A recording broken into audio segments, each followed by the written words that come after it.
Meantime, Jack Layton was enjoying some positive numbers from Quebec. Campaigning in the province today, he said it's clear Canadians are looking for a change in direction. But will an apparent surge in popularity translate at the ballot box? Lynn Robson has that story from Montreal. Suddenly, Jack Layton may be the most popular federal leader in Quebec. And a couple of new polls suggest the NDP is running second behind the Bloc. Sometimes being number 2 is a big deal. We're second, I believe, in Quebec, which in and of itself is a huge, huge, huge feat. How to explain the NDP's apparent rise in fortunes? This voter says he was ready to hear something new. I'm a bit tired to see that Quebec politics are always, sort of always dealing with the sovereignty issue. Those cuts are still coming, and they're very, but political observers say it started with Layton's solid performance in the debates. Then a series of smart, funny ads that appealed to young voters. Most of the support we're seeing going to the NDP now is young francophone votes. Usually, these voters would tend to go to the Bloc Québécois. Book says the new numbers suggest the NDP might pick up another seat here.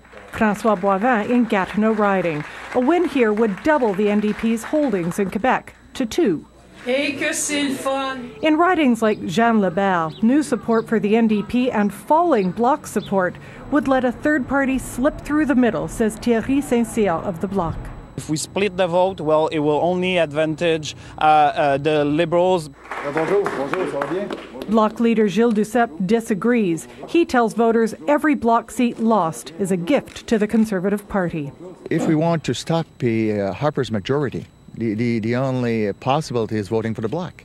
But that's been Duceppe's message for the entire campaign. Now, under new pressure from the NDP, watch for Duceppe to sharpen his focus and start targeting Jack Layton.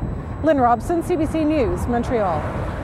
You can hear more from Jack Layton a little later in the broadcast. We spent part of the weekend following the NDP leader on the campaign trail, and you'll see our conversations a little later in the broadcast.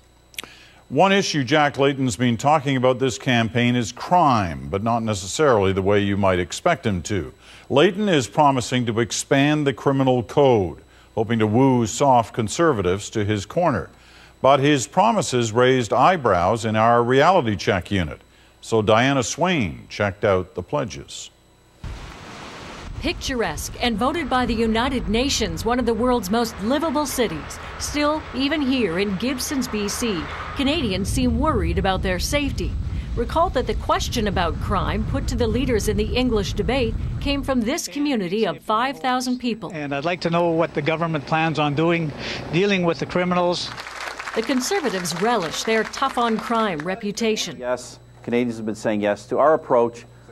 But the New Democrats, better known for touting social programs as a way to prevent crime, are now also showing their get tough personality. To reduce crime, we really need to be smart on crime. The NDP is pledging to hire 2,500 more police officers and double the budget of the Youth Gang Prevention Fund. But it's also promising to add additional counts to the criminal code, making carjacking, home invasion, and recruiting someone into a gang all standalone offenses. The NDP also wants tougher sentencing for elder abuse. And I will change the criminal code to ensure stiffer penalties for those who prey on seniors. That's similar to what Stephen Harper's proposing. Catchy topics ripped from the headlines. But those offenses are already crimes in Canada under the criminal code, albeit by other names, such as robbery or aggravated assault. So I don't know why you'd need yet another way. I don't know what it would accomplish. I don't know that there's any evidence that there's a problem currently.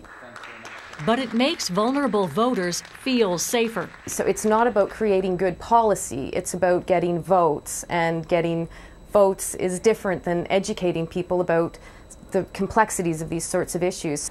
In fact, violent crime is down. Still, Canadians list it as a top concern. And as long as they do, look for all the parties to try to assure you they can keep you safe. Diana Swain, CBC News, Toronto.